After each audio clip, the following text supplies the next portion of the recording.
చెప్తున్నాను వాళ్ళు ఏం అడుగుతుంటే వాళ్ళకు కూడా నేను ఇలా పెద్ద పెద్ద వాళ్ళు ఉంటారు, అజయ్ దేవగన్ గారి పెద్ద పెద్ద స్టార్స్ అండి. స్టార్ యాక్టర్లు అందరికి కూడా వాళ్ళ కంపెనీలు ఉంటాయి కదా, వాళ్ళు కూడా అడుగుతున్నారు అనమాట. వాళ్ళ టీంను పంపిస్తున్నారు వాళ్ళు. వాళ్ళ టీం ఉంటారు కదా, మేనేజింగ్ హెడ్స్, వాళ్ళని పంపించి అడిగిపిస్తున్నారు అనమాట. ఎలా వెళ్ళగలిగాడు ఈ అబ్బాయి అక్కడి వరకు అంటే నేను చెప్తున్నాను అనమాట. ఇలా నేను కలిసినప్పుడు చెప్తాను, ఇలా చెప్తాను అని చెప్పి వెళ్ళాను. మన 97th మాత్రం మన తెలుగుకి వన్ ఆఫ్ ద ఇన్వైటీ కింద, ఎక్స్క్లూజివ్ ఇన్వైటీ కింద నేనైతే వెళ్ళడం జరిగింది, చూడటం జరిగింది. అసలు one of the memorable incident. దానికి ఆస్కర్కి మించింది అయితే ఇంకా సినిమా ఇండస్ట్రీలో గుర్తింపు అనేది అదే ఇంక హైయెస్ట్ అనమాట. సో అది నేను వెళ్ళగలిగాను, సాధించగలిగాను అనమాట ఫ్రమ్ తెలుగు. ఓకే. ఏంటంటే మీరు డైరెక్ట్గా చూసినప్పుడు మా బోటోళ్ళకి టీవీలో చూడడం తప్ప డైరెక్ట్గా చూసే అంత ఇది ఉండదు కదా. ట్రై చేయొచ్చు. యా బట్ ఆల్రెడీ మీరు దాన్ని అచీవ్ చేసేసారు కాబట్టి ఆ ఎక్స్పీరియన్స్ ఏంటి, ఎలా ఉంటుంది, ఆ కండిషన్స్ అండ్ ఆల్? అయితే కంపల్సరీ ఇప్పుడు 1 year నుంచి 1 year వరకు ఉంటుందండి. మార్చ్లో జరుగుద్ది సెరమనీ.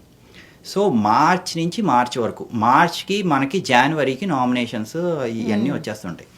సో ఇవన్నీ చేయాలంటే 1 year ముందే మనం స్లాట్ తీసుకుని అక్కడంతా చేసుకుంటాం. అంటే ఎన్ని కంట్రీస్ వాళ్ళు ట్రై చేస్తారంటే చాలామంది ట్రై చేస్తూ ఉంటారు. అది మనం దాటుకుని ఎంతవరకు వెళ్ళగలమేమో అనేది చూసుకుని వెళ్ళగలగాలి. ఇప్పుడు కొత్త ఫిల్మ్ మేకర్స్ కూడా నేను అదే చెప్తున్నా, ఎప్పుడైతే మీరు అది ట్రై చేసినప్పుడు డిసప్పాయింట్ అవ్వకూడదు, వాళ్ళు సెలెక్ట్ చేయలేదు అని చెప్పి. మళ్ళీ మనం ట్రై చేయాలి తప్ప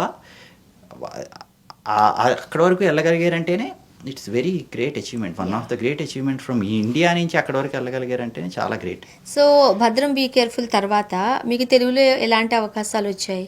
నాకు తెలుగులో చాలా కంపెనీస్ నుంచి, ప్రొడక్షన్ హౌసెస్ నుంచి, చాలా ప్రొడక్షన్ హౌసెస్ నుంచి నాకు ఆఫర్స్ వచ్చాయి. చాలామంది చేస్తూ ఉన్నారు. కాకపోతే నేనేం చేశానంటే ఇక్కడ అందరిలా ట్రై చేయకుండా కొంచెం ఇప్పుడు నేను భద్రం బీ కేర్ఫుల్ బ్రదర్ చేసిన వెంటనే తెలుగు సినిమా చేసేయచ్చు నేను.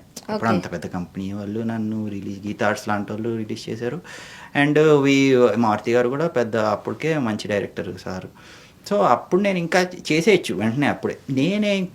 నేనేం చేశానంటే కొంచెం అందరిలా కాకుండా ఇప్పుడు ప్రజెంట్ యాక్టర్స్లా కాకుండా ఒకసారి అక్కడ